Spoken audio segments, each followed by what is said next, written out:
Once upon a time, in the heart of a small town, there was a quaint little toy shop.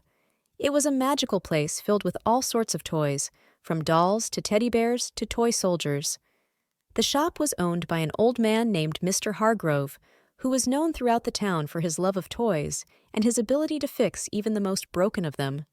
Children from all over would come to Mr. Hargrove's shop to buy toys or simply to listen to his stories about the magical adventures the toys would go on when no one was looking. But as the years went by, fewer and fewer. One stormy night, as the rain pounded against the windows and the wind howled outside, a young boy named Tommy stumbled upon the toy shop. He was drenched from head to toe and seeking shelter from the storm. Mr. Hargrove welcomed him inside and offered him a warm cup of cocoa. As Tommy sipped his cocoa, he couldn't help but notice that the toys in the shop seemed to be watching him. Their eyes seemed to follow him as he moved around the room, and their smiles seemed to widen whenever he looked away. Feeling a bit uneasy, Tommy thanked Mr. Hargrove for the cocoa and made to leave. But as he reached for the door, he heard a soft voice calling out to him, "Tommy, wait!" Tommy turned around to see Mr. Hargrove standing behind him, a worried look on his face. "You can't leave yet, Tommy," he said. "Not until you've chosen a toy to take home with you." Tommy hesitated for a moment before nodding and turning back to the shelves of toys. After browsing for a few minutes, he finally settled on a small wooden puppet with bright blue eyes and a wide, toothy grin. Mr. Hargrove smiled and nodded as Tommy approached the counter with his new toy.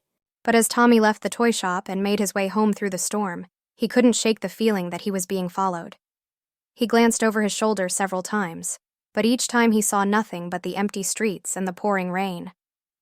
When Tommy finally arrived home, he was relieved to be out of the storm and back in the warmth of his own room.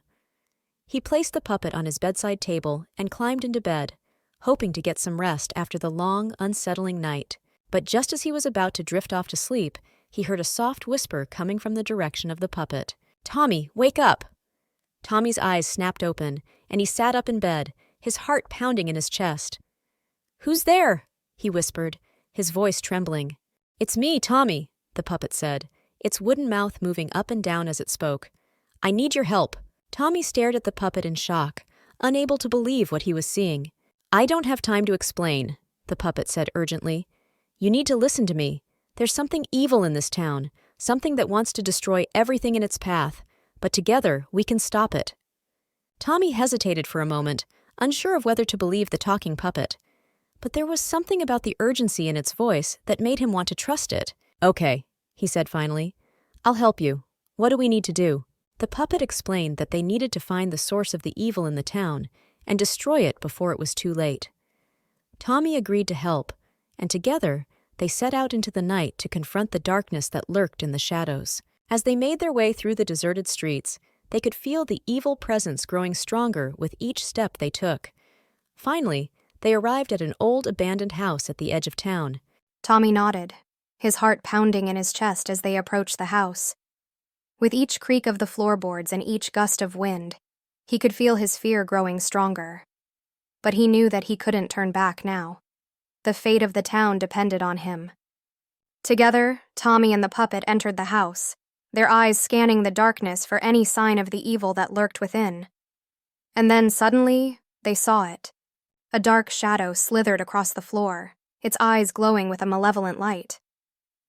Tommy could feel his blood run cold as he stared into the creature's eyes, knowing that he was face to face with pure evil. But he didn't back down. With the puppet by his side, he stood tall and faced the creature head-on.